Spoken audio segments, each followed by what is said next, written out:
अस्सलाम वालेकुम स्टूडेंट्स, कैसे हैं आप सब। अगर आपने अभी तक मेरे चैनल को सब्सक्राइब नहीं किया तो मेरे चैनल को सब्सक्राइब करें और बेल के नोटिफिकेशन को प्रेस कर दें ताकि जो मेरी आने वाली लेटेस्ट वीडियोस हैं वो आप तक पहुंच जाएं। आज की जो मेरी वीडियो है इसमें मैं क्वेश्चन नंबर 48 को एक्सप्लेन करूंगी और इसका जो ए पार्ट है उसको कह लें कि काफ़ी ब्रीफली जो है मैंने एक्सप्लेन करना है।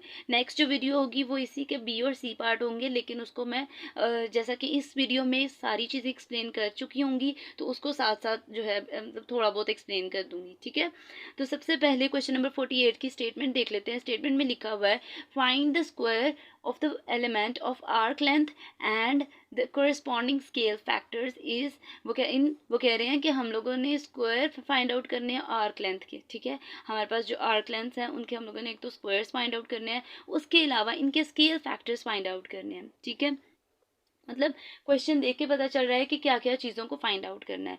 अब जो इसका ए पार्ट है वो देखें, उसमें लिखा हुआ है पैराबोलाइडल कोऑर्डिनेट्स। जब भी बात पैराबोलाइडल कोऑर्डिनेट्स की बात होगी तो इसमें हमारे पास जो इसके कोऑर्डिनेट्स हैं उसमें यू वी फाई आएगा। अगेन देख लें कि अगर रेक्टेंगुलर कोऑर्डिनेट्स की बात करी जाए तो क्या आते हैं हमारे पास एक्स वाई जी। अगर हम पैराबोलाइडल कोऑर्डिनेट्स की बात करें तो वो किस में कन्वर्ट होगा, यू वी फाई में। इसके अलावा एक और पॉइंट क्लियर कर दूं, वो ये है कि जो इन क्वेश्चंस के स्टार्टिंग वाली चीज़ें हैं, जैसा कि मैंने स्केल फैक्टर्स हैं या उनको मैंने ब्रीफली अभी तक एक्सप्लेन नहीं किया, अभी हम सिर्फ क्वेश्चंस को सॉल्व कर रहे हैं। क्योंकि ये मैं किसी की रिक्वेस्ट पे वीडियोस बना रही हूँ, तो मेरी कोशिश ये है कि सप्लीमेंट्री प्रॉब्लम्स जो स्टूडेंट्स के पास नहीं होती उनको पहले जो है ज़्यादा जल्दी एक्सप्लेन कर दिया जाए। तो सबसे पहले पैराबोलाइडल कोऑर्डिनेट्स की जो हम लोगों ने एक्स वाई जी वैल्यूज़ हैं, ये तो हम लोगों ने हर क्वेश्चन में लर्न करनी है। ठीक है, ये हम लोगों को पेपर में जो है लर्न करनी है इन क्वेश्चंस के लिए, जिसमें x की वैल्यू अगर आप देखें तो x is equal to u v cos phi, y देखें अगर यू वी साइन फाइव, और z वाली वैल्यू अगर आप देखें तो वो किसके इक्वल है, 1/2 u square minus v square के। अब इसके अलावा नेक्स्ट जो पार्ट है वो देखें, उसमें अगर मैंने क्या करना है, इन सब वैल्यूज़ के डिफरेंशियल्स लेने हैं। ठीक है, अगेन देखिए मैंने क्या करना है, मैंने इन वैल्यूज़ के डिफरेंशियल्स लेने हैं। डिफरेंशियल डेरिवेटिव ही है, लेकिन जब आप देखते हैं differentiate with respect to x तो फिर हम लिखते हैं डी बाय डी एक्स। ठीक है, लेकिन अगर देखते हैं taking differential on both side, ठीक है, तो फिर हम क्या कहते हैं कि विद रिस्पेक्ट टू एक्स तो आएगा डी एक्स। ठीक है, बाकी डिफर कोई नहीं, हम लोगों ने डिफरेंशिएट ही करना है, लेकिन दोनों का जो है डिफरेंशियल वर्ड के लिए डी एक्स आएगा और डिफरेंशिएट के लिए डी बाय डी एक्स आएगा या डी बाय डी वाई आएगा। ठीक है, विद रिस्पेक्ट टू वाई अगर आपने लेना है तो सबसे पहले हमने क्या करना है, मेरे पास एक्स वाली वैल्यू देखें, इसका अगर डिफरेंशियल लूँ तो यहाँ पे तो डी एक्स आ जाएगा। यहाँ पे अगर यू के रिस्पेक्ट से लें तो यू डी यू आ जाएगा, बाकी value as it is, plus इसको लें तो फिर डी वी आ जाएगा, बाकी दोनों values as a constant use होंगी, प्लस फिर first two as a constant जो है वो काम करेंगी। तो जो कॉस फाई है, फाई वाली टर्म जो है उसका डेरिवेटिव ले लेना है। तो कॉस का डेरिवेटिव अगर आप देखें तो वो माइनस साइन फाई होता है, तो मैंने उसकी जगह माइनस साइन फाई लिख दिया। और फिर एंगल का डेरिवेटिव भी लेना होता है, तो उसकी जगह क्या आ गया, डी फाई। किसका डेरिवेटिव लेना होता है, एंगल का डेरिवेटिव लेने के लिए उसके साथ मैंने डी फाई को मल्टीप्लाई कर दिया है। अब नेक्स्ट देखिए, मैंने अगर यहाँ पे ये प्लस है, ठीक है, तो प्लस माइनस मल्टीप्लाई होके प्लस माइनस माइनस हो जाता है। ठीक है, ये डॉट है, ये गलती से लगा है। उसके बाद देखें ये मेरे पास डी एक्स की वैल्यू आ जाएगी। सिमिलरली मैंने डी वाई की वैल्यू को फाइंड आउट करना है। जब मैं डी वाई की वैल्यू को फाइंड आउट करूँगी तो अब जब मैंने नेक्स्ट वैल्यू डी वाई का डिफरेंशियल लेना है, वो कैसे लेना है, सेम उसी पैटर्न पे डी वाई के भी ले लेना है, पहले यू के रिस्पेक्ट से, फिर वी के रिस्पेक्ट से और फिर फाई के रिस्पेक्ट से। तो मेरे पास डी एक्स की वैल्यू ये आ जाएगी और डी वाई की वैल्यू मेरे पास क्या, डी एक्स की वैल्यू ये आ जाएगी, डी वाई की वैल्यू ये आ गई है। उसके बाद मैंने जी एक्सिस वाला भी तो जी वाला भी तो डिफरेंशियल लेना है, तो d g is equal to, अगर मैं यू के रिस्पेक्ट से लूँ तो टू यू डी यू आएगा, टू टू से कैंसिल आउट हो जाएगा। यहाँ पे मैंने लिखा कटिंग नहीं की, ये टू इस टू से कैंसिल आउट हो गया। सिमिलरली जब मैंने उसके साथ डिफरेंशियल लिया, ये टू मल्टीप्लाई हो रहा है, ये डिवाइड हो रहा है, तो ये दोनों एक दूसरे से कैंसिल आउट हो जाएंगे। तो मेरे पास डी जी की वैल्यू क्या आ गई, u d u minus v d v. ये तो मेरे पास एक्स वाई जी तीनों वैल्यूज़ आ गई हैं। अब इसके बाद मैंने नेक्स्ट स्टेप क्या करना है वो देख लेते हैं एक दफ़ा। जब हम लोगों ने squares of the element of arc length find out करना है तो उसका बेसिक जो फॉर्मूला है वो है डी एस का square is equal to d x square plus d y square plus d z square. ठीक है, अगेन देख लें, जब मैंने squares of the elements of an arc length find out करना है उसके लिए मुझे डी एस स्क्वायर, फॉर्मूला क्या है, d s square is equal to d x square plus d y square plus d z square. अब मैंने क्या करना है, सीक्वेंस वाइज डी एक्स की वैल्यू पुट कर देनी है, उसका स्क्वायर ले लेना है, प्लस डी वाई की जगह उसकी वैल्यू पुट कर देनी है और डी एक्स जेड की जगह भी उसकी वैल्यू जो फाइंड आउट किया उन तीनों वैल्यूज़ को पुट कर देना है। अब मैंने नेक्स्ट स्टेप क्या करना है, जब मैंने पुट कर दिया तो नेक्स्ट स्टेप्स में मैंने इनके स्क्वायर्स को एक्सपैंड करना है। अगेन देख लें, मैंने नेक्स्ट स्टेप में क्या करना है, मैंने इन सब स्क्वायर्स को एक्सपैंड करना है। हम लोगों ने ये फॉर्मूला पढ़ा था, कह लें कि 9th 10th में फॉर्मूला पढ़ा था जिसमें हमारे पास 3 टर्म्स होती हैं, a प्लस बी प्लस सी का होल स्क्वायर। तो वो फार्मूला क्या था, A square plus B square plus C square plus 2ab plus 2bc plus 2ca। तो यहाँ पे भी फार्मूला सेम उसी पैटर्न पे जो है एक्सपैंड होगा। अगर ये वाली टर्म देखें तो मेरे पास कितनी टर्म्स हैं, इसको a कंसिडर कर रही हूँ, इसको b और इसको c। ठीक है, तो ये A square plus B square plus C square, ठीक है, माइनस का स्क्वायर लेंगे तो वो प्लस में ही कन्वर्ट हो जाएगा। ठीक है, तो यहाँ पे मैंने ये क्या किया, A square plus B square plus C square plus 2ab minus, क्योंकि अब जब मैं नेक्स्ट मल्टीप्लाई करूँगी, ये देखिए मल्टीप्लिकेशन अगर कर रही हूँ, पहले इसको इससे मल्टीप्लाई किया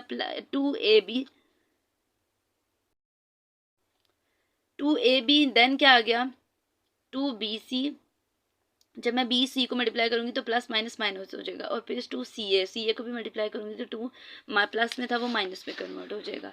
तो इस तरह से मैंने इसकी मल्टीप्लिकेशन कर लेनी है। ठीक है, मतलब पहले वाले स्क्वायर्स एक्सपैंड करने हैं, A square plus B square plus C square plus 2ab plus 2bc plus 2ca। ठीक है, उस फॉर्मूले को यूज़ करते हुए मैंने इन सारी वैल्यूज़ को मल्टीप्लाई कर देना है। फिर मैंने सेकेंड वाली टर्म, ठीक है, पहले तो मैंने फर्स्ट टर्म डी एक्स को एक्सपैंड किया, अब मैंने डी वाई वाली पूरी टर्म को एक्सपैंड करना है, A square plus B square plus C square plus 2ab plus 2bc plus, इस पूरे को अगर नहीं समझ आ रही ना किसी स्टूडेंट को तो इस पूरे को लेट करें a, इस पूरे को लेट कर दें b और इस पूरे को लेट कर दें c। पहले a का square plus b square plus c square plus 2ab plus 2bc plus 2ca या ac। ठीक है, तो मल्टीप्लिकेशन कर लेंगे, यहाँ पे फॉर्मूला यूज़ हुआ है, इस पूरे को अगर आप लेट करें a, इस पूरे को आप लेट करें अगर b, तो क्या आएगा a माइनस बी का होल स्क्वायर। तो फार्मूला किस तरह से एक्सपैंड होता है, a माइनस बी का होल स्क्वायर अगर आप देखें वो फार्मूला है a square minus 2ab plus B square, यहाँ फिर a square plus B square minus 2ab। ठीक है, तो ये फार्मूला भी उस तरह से एक्सपैंड हो जाएगा। जब ये सब फार्मूलाज एक्सपैंड हो जाएंगे, ठीक है, अगर किसी स्टूडेंट को नहीं समझ आ रहा फार्मूला तो मैं फार्मूला कह लें कि यहाँ लिख देती हूँ, ये देख लें, फार्मूला मेरे पास a प्लस बी प्लस सी का whole square is equal to a square plus B square plus C square plus 2ab plus 2bc plus 2ca। ठीक है, ये वाला फॉर्मूला है और इसी को ही यूज़ करते हुए हम लोगों ने इनके एक्सपैंड कर दिए वैल्यूज़ को। अब देखना है कि ऐसी कौन सी वैल्यूज़ हैं, अगर आपने इसका स्क्रीनशॉट लेना है तो आप ले सकते हैं। उसके अलावा आपने देखना है कि ऐसी कौन सी वैल्यूज़ हैं जो सेम वैल्यूज़ और अपोजिट साइंस हैं, तो उनकी हम लोगों ने कटिंग कर देनी है। ठीक है, तो अगर आप देखें ये वाली वैल्यू माइनस 2v स्क्वायर है, ये भी देखें प्लस 2uv स्क्वायर है। ठीक है, sine phi cos phi d phi ये दोनों एक दूसरे के साथ कैंसिल आउट हो गए। सिमिलरली इस वैल्यू की इसके साथ भी कटिंग हो गई, तो जो मेरे पास रिमेनिंग वैल्यूज़ रह गई हैं, अब मैंने क्या करना है, नेक्स्ट मैंने देखना है डी यू स्क्वायर वाली टर्म्स कितनी हैं, उनको कंबाइन करके लिख देना है। फिर मैंने देखना है डी वी स्क्वायर वाली टर्म्स कितनी हैं, उनको कंबाइन करके एक ब्रैकेट में लिख देना है। उसके अलावा डी फाई स्क्वायर वाली देखनी है, उसके अलावा यू वी वाली भी देखनी है, डी यू डी वी वाली। ठीक है, तो ये देखें मैंने डी एस स्क्वायर जो फार्मूला एक्सपैंड किया है वो कुछ इस तरह से, मैंने इनको पहले क्या किया, सारी वैल्यूज़ को कंबाइन करके लिख दिया है। अब जब मैंने इनको कंबाइन कर दिया है तो मैंने देखना है कि ऐसी कौन सी वैल्यूज़ हैं कि अगर मैं उनमें से कॉमन ले लूँ। ये देखें फर्स्ट 2 टर्म्स अगर आप देखें तो इधर भी वी स्क्वायर है, इधर भी डी यू स्क्वायर है। ठीक है, इधर भी वी स्क्वायर है, इधर भी डी यू स्क्वायर। अगर फर्स्ट 2 टर्म में से v square d u square को कॉमन ले लिया जाए तो अंदर क्या बचेगा, कुछ इस तरह से मेरे पास अंदर क्या आ जाएगा, cos square phi plus sine square phi, फिर next value as it is लिख देनी है, फिर इसकी जगह 1 आ जाएगा, एनी नंबर मल्टीप्लाई बाय 1 यही नंबर आ जाएगा। बाकी सारी वैल्यूज़ में भी हम लोगों ने देखना है फर्स्ट 2 में से क्या चीज़ कॉमन आ रही है, इधर भी और इधर भी। ठीक है, जब कॉमन ले लेना है हम लोगों ने तो फॉर्मूला जब बन रहा है हर जगह तो उधर उनकी जगह 1 पुट कर देना है। नेक्स्ट स्टेप में डी एस स्क्वायर को फाइंड करने के लिए उधर उधर 1 पुट कर दिया, 1 के साथ मल्टीप्लाई किया तो मेरे पास कुछ इस तरह से आंसर्स आए।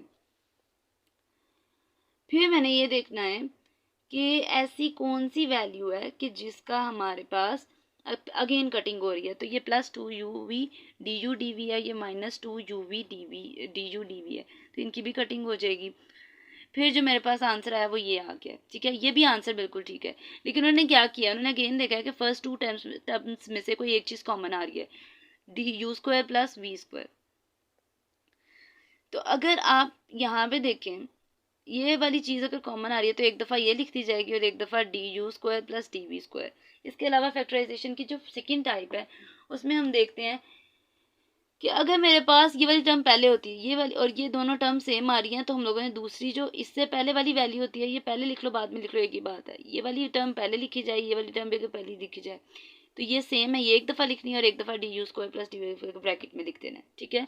तो मेरे पास DS स्क्वायर का जो फाइनल आंसर आया है वो कुछ इस तरह से आया है, ठीक है। इन पैराबोलाइडल कोऑर्डिनेट्स हमारे पास जो squares of the elements of arc length है वो ये वाला आंसर आ गया। अब नेक्स्ट मैंने क्या करना है, मैंने स्केल फैक्टर्स फाइंड आउट करने हैं। अब स्केल फैक्टर्स को फाइंड आउट करने के लिए नेक्स्ट भी सारी चीज़ें ब्रीफली एक्सप्लेन कर रही हूँ। उसमें देखें लिखना है एज वी नो दैट, जैसे कि हमें पता है कि पोजीशन वेक्टर इसके इक्वल है। फिर हम लोगों ने बताना है कि पैराबोलाइडल में एक्स वाई जी की वैल्यूज ये मैंने अगेन लिख ली हैं, ठीक है। उसके बाद क्या करना है कि जो मेरे पास पोजीशन वेक्टर है उसमें एक्स वाई जी की वैल्यूज को पुट कर देना है। जब मैं इनको पुट कर दूंगी तो उसके बाद मैंने फार्मूलाज लिखे हैं। मैंने ये बताया कि जब भी स्केल फैक्टर्स को फाइंड आउट करना है, मैंने कहा ये सारे फैक्टर्स क्या कहलाते हैं, स्केल फैक्टर्स। तो उसका फार्मूला क्या है। अब मेरे पास कुछ स्टूडेंट्स ये भी कह सकते हैं, जब हम लोगों ने इस चैप्टर का स्टार्ट किया था तो इसका जो इंट्रोडक्शन वाला पेज है जिसमें स्टार्ट किया गया है उसमें जो फार्मूलाज हैं स्केल फैक्टर्स वो H1 H2 H3 से रिप्रेजेंट होते हैं, ठीक है। उसके अलावा यहाँ पे उसने अगर H1 लगाया तो यहाँ पे U1, यहाँ पे H2 लगाया यहाँ पे U2, यहाँ पे H3 लगाया यहाँ पे U3, ठीक है, पार्शियल U3 इस तरह से बनाए। लेकिन अब हम लोगों ने तो क्वेश्चन सॉल्व करना है, तो क्वेश्चन में हम वो U1 U2 U3 नहीं लगाएंगे। क्यों? क्योंकि हमें पता है कि जो पैराबोलाइडल कोऑर्डिनेट्स है उसमें U, V और फाई को ही डिस्कस करना है। तो उससे रिलेटेड हम लोगों ने फॉर्मूलाज ये लिखने हैं। पहले HU पार्शियल U के रिस्पेक्ट से डिफरेंशिएट करना है, फिर V के रिस्पेक्ट से और फिर फाई के रिस्पेक्ट से। फिर मैंने नेक्स्ट स्टेप क्या करना है, जो मेरे पास R वाली टर्म है उसको मैंने पार्शियल डेरिवेट कर लेना है U के रिस्पेक्ट से। जब मैं पार्शियली U के रिस्पेक्ट से डिफरेंशिएट करूँगी तो मेरे पास ये इसका आंसर आएगा। फिर मैंने क्या करना है कि इसका मैग्नीट्यूड लेना है। मैग्नीट्यूड का मतलब फर्स्ट का स्क्वायर प्लस सेकंड का स्क्वायर प्लस थर्ड का स्क्वायर और ऊपर स्क्वायर रूट। फिर स्क्वायर्स एक्सपैंड करने हैं और एक्सपैंड करने के बाद मेरे पास आंसर कुछ इस तरह से आएंगे। ये देखिए मैंने स्क्वायर्स एक्सपैंड किए। अब फर्स्ट 2 टर्म्स में से अगेन देखें कोई चीज़ कॉमन आ रही है, यहाँ पे V स्क्वायर आता है। यहाँ पे एक मिस्टेक है वो मैं ठीक कर लूँ। तो यहाँ पे फर्स्ट 2 टर्म में से अगेन V स्क्वायर कॉमन आ रहा है, V स्क्वायर बाहर लिख दिया, cos square five plus sine square five की जगह यहाँ पे मैंने 3 डॉट्स लगा के इसको सिंस जो यहाँ पे देयरफॉर से रिप्रेजेंट किया जाता है। यहाँ फिर हम लोगों ने मतलब बताना है कि मेरे पास ये वाला फॉर्मूला यहाँ यूज़ हुआ है, ठीक है। आपकी मर्जी, आप सिंस वाला सिंबल भी लगा सकते हैं। फिर मैंने क्या करना है, V square plus U square का स्क्वायर रूट, और ये पहले भी लिखा जा सकता है बाद में लिखा जा सकता है। तो मेरे पास HU क्या आ गया, square root U square plus V square. Similarly V के रिस्पेक्ट से भी पार्शियली डिफ्रेंशिएट करना है। कुछ मेरे पास इस तरह से आंसर्स आएंगे। अच्छा ये देख लें,